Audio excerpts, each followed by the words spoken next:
Scripture is our song for the journey, the living word passed on from generation to generation. May it guide and inspire so that we might wrestle a holy revelation from it for our own time and our own place. Our reading today is from Genesis 45, verses 1 to 15. Then Joseph could no longer control himself before all his attendants, and he cried out, "Have everyone leave my presence." So there was no one with Joseph when he made himself known to his brothers. And he wept so loudly that the Egyptians heard him, and the Pharaoh's household heard about it. Joseph said to his brothers, "I am Joseph.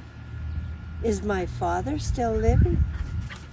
But his brothers were not able to answer him because they were terrified at his presence.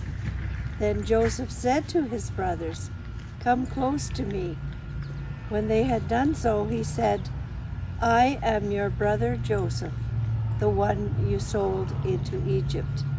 And now do not be distressed, and do not be angry with yourselves for selling me here, because it was to save lives that God sent me ahead of you.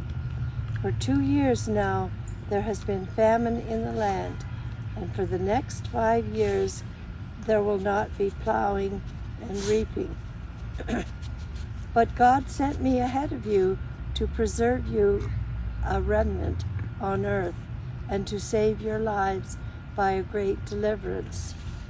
So then it was not you who sent me here, but God.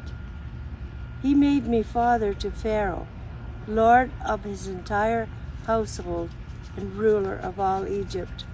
Now hurry back to my father and say to him, 'This is your son Joseph.' This is what your son Joseph says.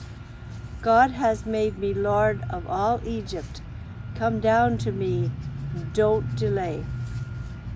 You shall live in the region of Goshen and be near me, you, your children and grandchildren, your flocks and herds, and all you have.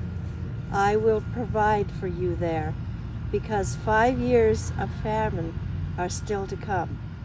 Otherwise, you and your household and all who belong to you will become destitute.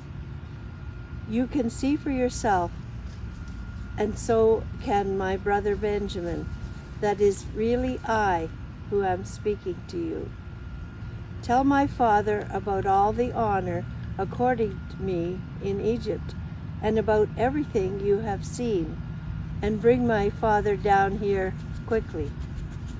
Then he threw his arms around his brother Benjamin and wept. And Benjamin embraced him, weeping. And he kissed all his brothers and wept over them. After this, his brothers talked with him.